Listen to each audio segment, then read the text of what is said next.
Hello student, very good afternoon.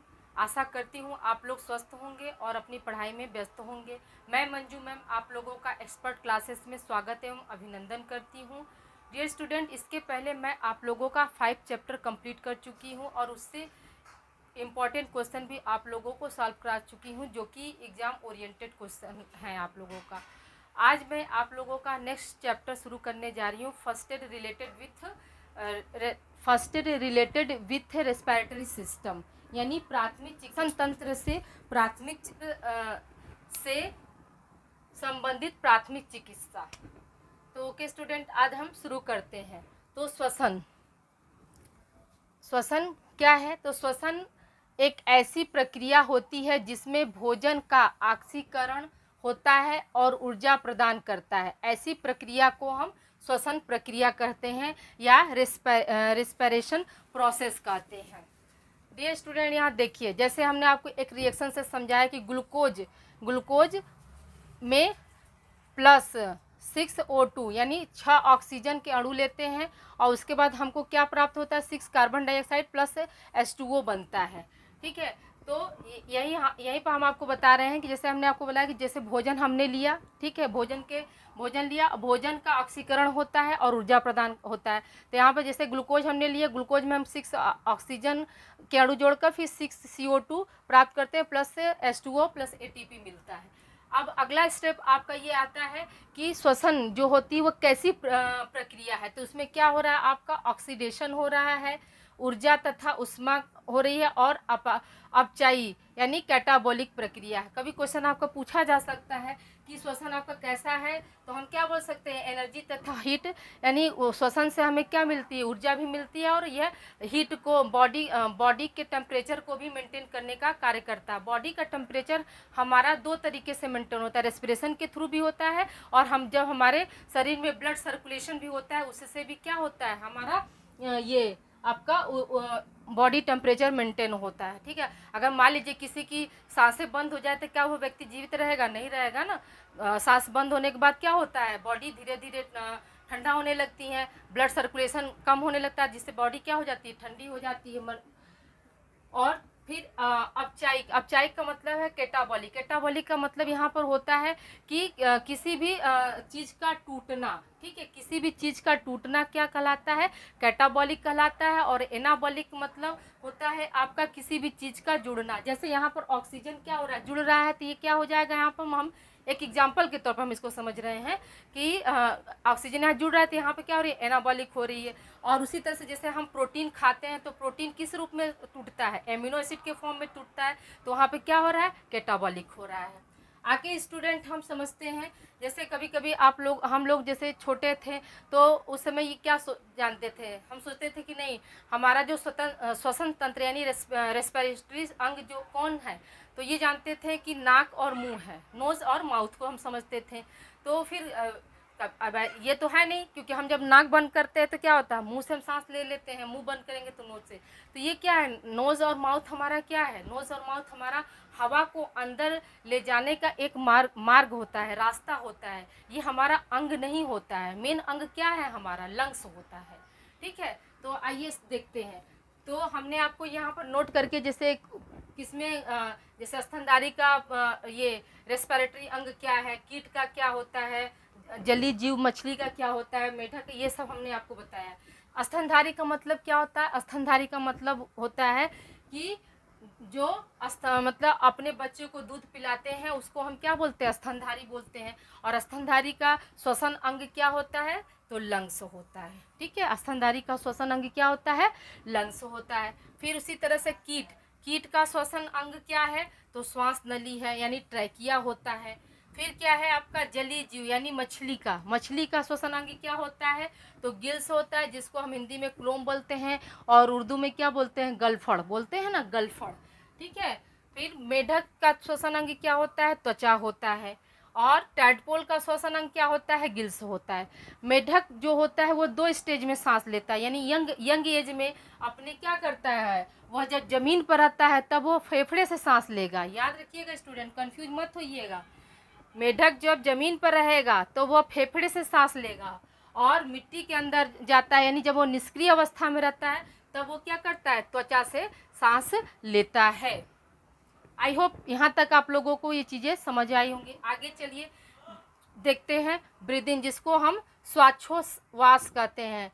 Hindi इसका tough होता है, आप लोग इसको हिंदी वाले बच्चे अपना समझ लेंगे, मैं इसका इंग्लिश वर्जन ही प्रयोग कर रही हूँ। ब्रीदिंग, ब्रीदिंग देखिए स्टूडेंट, सांस लेने तथा सांस छोड़ने दोनों की क्रियाओं को मिलाकर क्या बोलते हैं, ब्रीदिंग कहते हैं। यानी जब हम सांस ले रहे हैं और जब सांस हम छोड़ रहे हैं, ये दोनों प्रोसेस जब मिलती हैं तो उसी को हम क्या बोलते हैं, ब्रीदिंग बोलते हैं। ठीक है, ब्रीदिंग क्या है, सांस लेने और सांस छोड़ने, इनहेलेशन और एक्सहेलेशन, जब दोनों प्रोसेस मिलती हैं तब हमारा क्या होता है, ब्रीदिंग कहलाता है।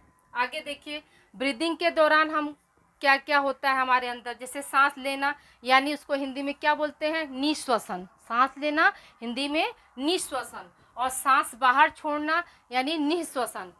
इसको इंग्लिश में क्या बोलेंगे, सांस लेना इंस्पायरेशन, इंस्पायरेशन यानी हिंदी में निश्वसन, और सांस बाहर छोड़ना यानी एक्सपायरेशन, हिंदी में निःश्वसन यानी बाहर निकाल देना। ठीक है, अब इसके दौरान कौन कौन सी गैसेस हम लेते हैं, तो जाहिर सी बात है जो हमारे एटमॉस्फेयर में होंगे वही हम गैस लेंगे। तो जैसे नाइट्रोजन हमारे एटमॉस्फेयर में कितना है, 78% है। ऑक्सीजन की मात्रा कितनी होती है, 21, और CO2 की मात्रा 0.03% होता है। तो हम लेते समय यानी इंस्पायरेशन यानी सांस लेते समय हम कितना नाइट्रोजन ले रहे हैं, 78%, यानी पूरा का पूरा ले लेते हैं। और देते कितना है, यहाँ पर हम ईमानदारी कर जाते हैं, 78% लिए तो 78% हम दे भी देते हैं। यानी जब सांस बाहर छोड़ते हैं तो हमारी नाइट्रोजन की मात्रा कितनी होती है, 78% होती है। फिर है ऑक्सीजन, ऑक्सीजन हम ले कितना रहे हैं, 21%, 21%, और दे कितना रहे हैं, सॉरी छोड़ कितना रहे हैं आपका 70%, 17%, यानी 17%। तो यहाँ पर क्या कर रहे हैं, यहाँ पर हम थोड़ा सा चीटिंग कर रहे हैं। हाँ, यानी लेने के लिए हमने क्या किया, अंदर लिया हमने 21%, और देने के लिए क्या कर रहे हैं हम 4% चुरा ले रहे हैं। यानी वही 4% का क्या हो रहा है, हमारे बॉडी में गैसों का एक्सचेंज हो रहा है, आदान प्रदान हो रहा है। फिर है आपका कार्बन डाइऑक्साइड, कार्बन डाइऑक्साइड जो है हमारा क्या है, 0.03% है।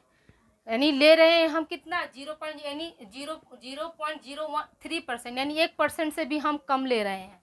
और यहाँ पर छोड़ कितना रहे, यानी वापस दे कितना रहे हैं, 4%।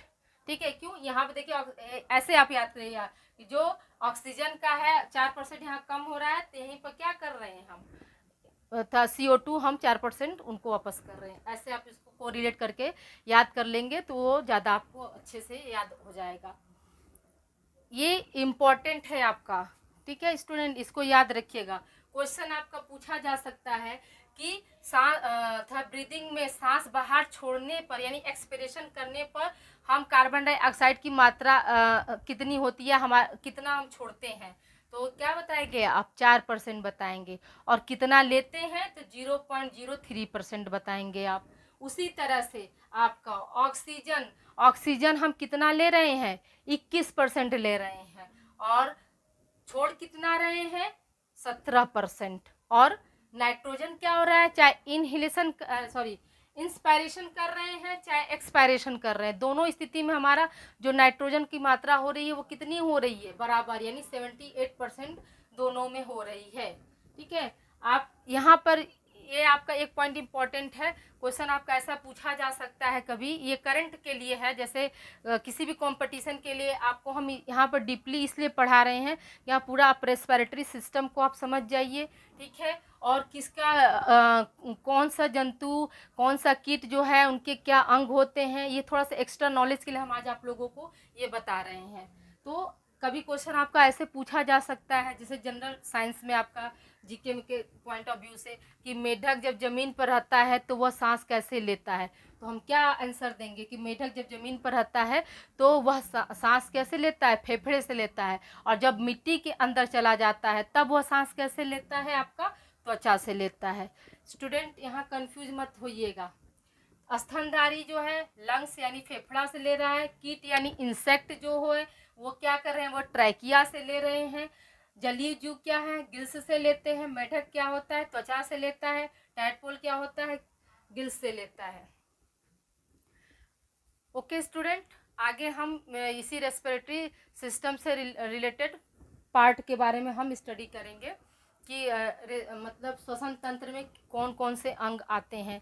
जैसे आप लोगों को अपर ट्रैक में हम बता रहे हैं, जैसे नोज हो गया, माउथ हो गया, ठीक है। नोज के अंदर क्या होता है, नॉस्ट्रिल होता है। नॉस्ट्रिल जो होती है वो नोजल कैविटी से अटैच होती है, ठीक है। तो ये अभी आपको आगे में हम बताएंगे कि अपर ट्रैक में क्या क्या भाग होती हैं। जैसे अपर ट्रैक में अभी आप समझ लीजिए नोज, फेरिंग्स और लैरिंग्स। नोज, फेरिंग्स ये आपका इतना होता है, और ये क्या है, लैरिंग्स है, ठीक है। तो ये क्या होता है अपर ट्रैक में। फिर उसी तरह से लोअर ट्रैक में आपको मैं पढ़ाऊंगी कि लोअर ट्रैक में क्या आ जाएगा, ट्रैकिया आ जाएगा, लंग्स, एल्वियोलाई, ये सब आप लोगों को इसके आगे क्लास में मैं बताऊंगी। आज के लिए बस इतना ही स्टूडेंट।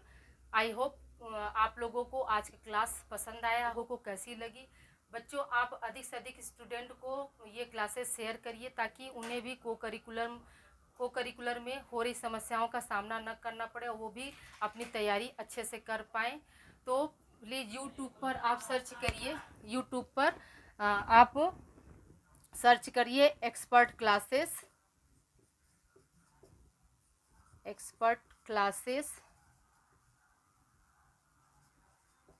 Classes by Manju